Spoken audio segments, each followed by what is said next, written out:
Howdy. Welcome back to Dion Talk.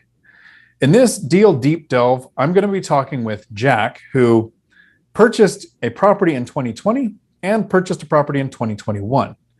Like I've said in the last couple of deal deep delves, my goal is to show that the average investor is able to find deals, buy deals, and increase their cash flow when a lot of investors are scared of what's going on with the eviction moratorium or the extended eviction moratorium or the pandemic in general, sitting on the sidelines, missing out on cash flow, appreciation, principal paydown, and all the benefits that come from doing deals. I appreciate you taking the time to do this and sharing your story with us, Jack. If you could take just a few minutes, tell me about the size of your current portfolio, and then this property that you closed on in April, tell me what kind of property is it?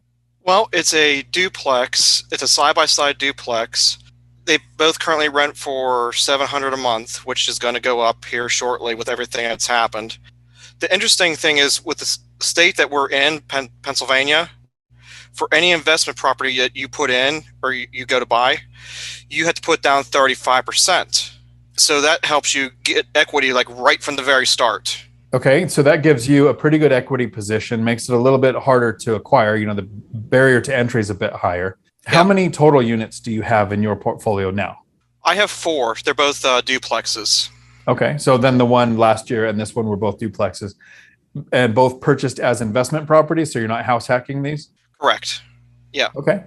How did you find these duplexes? Are they from the MLS, from Zillow, word of mouth? We named our rental properties. The one we call Franklin is, I found that one through my realtor's MLS sheet. The other one that we call Buffalo, I just happened to drive by, saw a for sale sign, and called up my realtor. It's like, hey, tell me about this building. Nice, cool. So you're working with a realtor. I like to name my properties too. This property here, I call the Rocinante, which means my little workhorse. This property here, I tried to call the property with septic problems from hell, but it wouldn't fit on the cards. But not today. This duplex that you found, that you closed on in April, both sides are rented out for $700, and you said rents are going to be going up because of what happened. Tell me a little bit about what happened. So I ran them out in the worst month of the year, December, so I had to take a slight hit as far as what I could charge for rent. It's better to have good tenants that are willing to pay every month than no tenants at all. 700 is better than 0. True. What do you think the area average rents are there during the times of the year where you think you can get a better rent? March through September are the prime months to rent them out. I could potentially get 800 for it. I don't feel like mine don't have all the fancy finishes on it, so that's unrealistic, but I feel that 750 to 775 is realistic. Okay. I've heard a lot of real estate agents say things that seem to be germane to the industry. They'll say like, post your listing on Thursday. That gives the people the weekend to look at it, or certain times of the year are better ones to rent out at. And I don't mean to disagree with you. I haven't found that to be a case. I listed a unit in June and got $1,800 for it. And I listed a unit in December where the person wanted to move in literally December 26th. But because in the winter, there aren't that many places listed, that one is also rented out for $1,800. And in both cases, I had several applicants for it. Are you going to use the binder strategy to try to get the rents to where they go? Or are you just going to tell the tenant, here's what the new rent is? How's that going to go? I feel like the one tenants, we actually named the apartments as well. So the ones in Woody, there's a lot of wood in it. Those ones are going to be very easy. I feel I'm not going to need the binder method. They'll be like, oh, okay. And the ones in Rhiannon, those ones I'm probably going to have to use the binder method on. But even like Cynthia, she can't tell you which one is which one. If I give her a number, she knows them as Rhiannon and Woody. Oh, people ask me all the time, what's the address of your place that you bought? And I'm like, I don't know. That one's called Suite 16. It's I can name you the town, but I can go look up the address for you. It's weird. We know all the places that we've lived, but when it's a rental, it's cash flow, it's numbers. It's not the same. It took me at least 6 months just to remember the zip code. I don't have those down either. I usually have to go to the town, Google the zip code.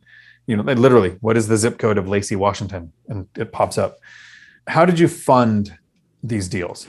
Buffalo was funded with my own personal savings with a 30-year mortgage.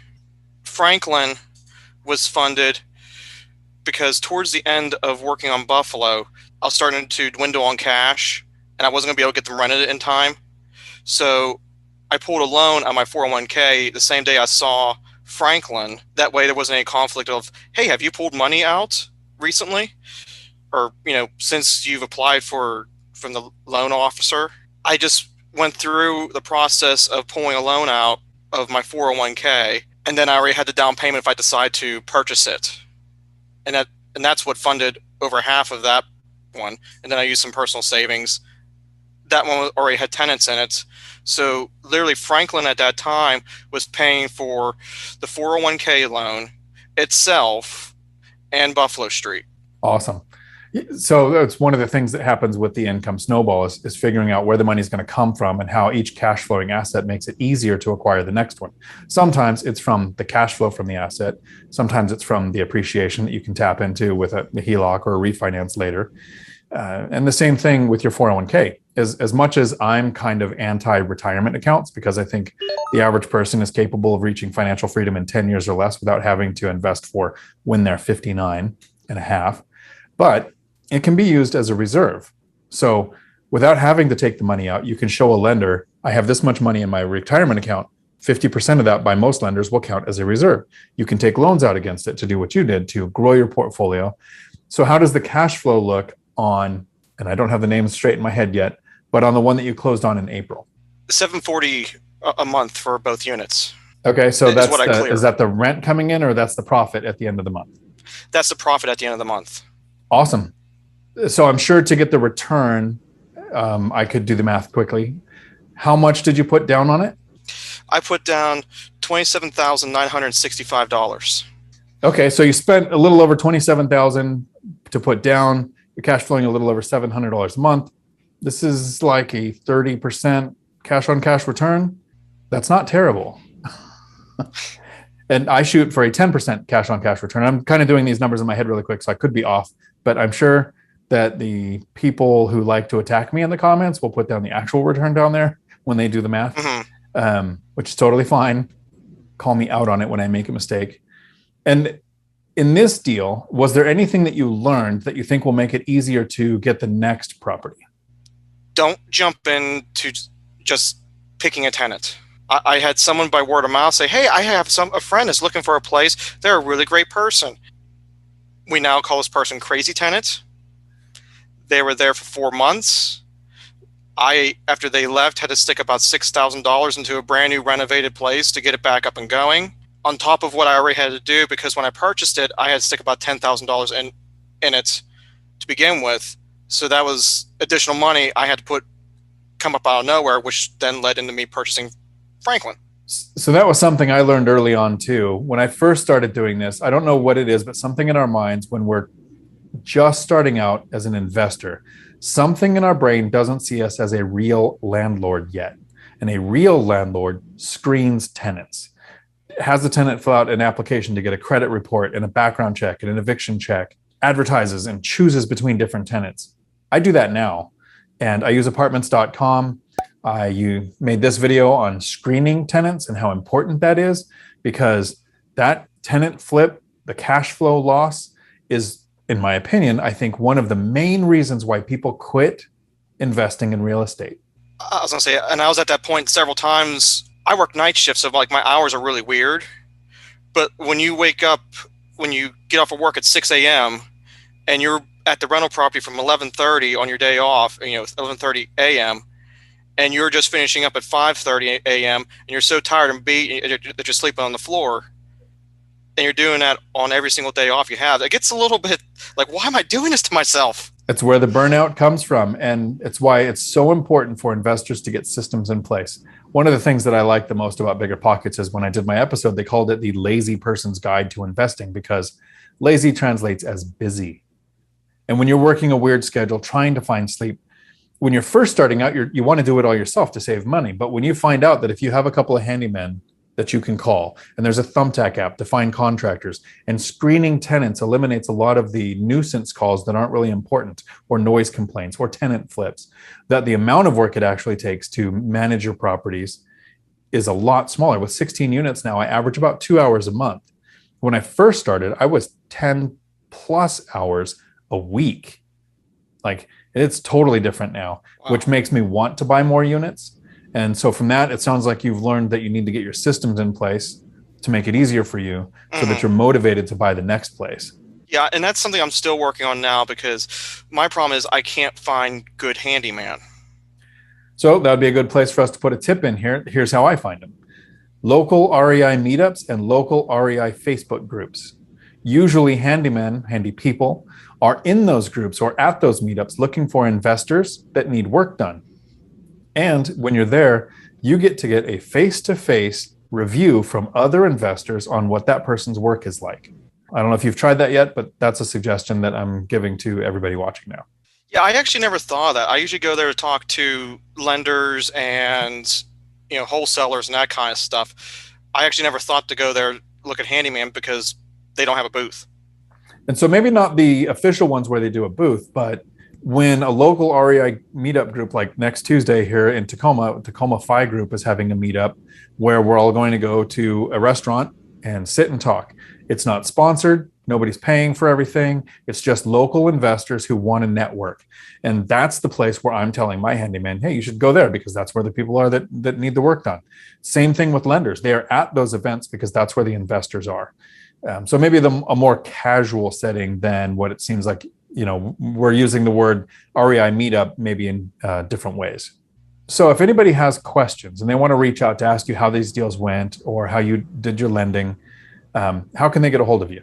They can the best place to get a hold of me is at William Rentals 16055 at gmail.com. Awesome. I really want to say thanks for taking the time to share your story. The thing that I really like about this, and please don't take this wrong, I think we're two average guys. I'm not in Mensa. I don't have a master's degree. I don't know if you are either, but the average person can be buying these cash flowing properties and making work optional. And it takes more people like you and me sharing our stories to help somebody else understand that that's even possible. Again, Jack, I just want to say thanks for taking the time to do this. Until my next video, thanks for coming to my Dion Talk. We're sorry, the number you have dialed is not in service at this time. So, well, that's the whole thing, and that's actually why I want to start doing my own business channel as well. And it's going to be different than yours, because I do some stocks as well, and Cynthia's going to be a part of it as well. And we're going to talk about leadership. And our goal for that, as of right now, as it stands, we want to do one topic that we research a week and put a video up, and then do one topic that we could talk about blindfolded. Nice. That's a pretty good strategy. For me, it's a time thing. I try to do 3 videos a week, but and I don't do it very well, but I edit my videos. And so while recording one might take 20 or 30 minutes, getting it ready for the actual YouTube press the play button is another 5 to 10 hours. So that's a good strategy to have 1 or 2 videos a week. I think I'm pretty much at my limit with 3. I don't know that I could go down to 1, because in my head, I have so many concepts that I want to share that I don't like even waiting as long as I do. It's the editing and the actual putting the content into a format that's understandable that takes so much time. So you'll have to send me a link to your channel when you get it up and running, and I will share it. Yeah, definitely.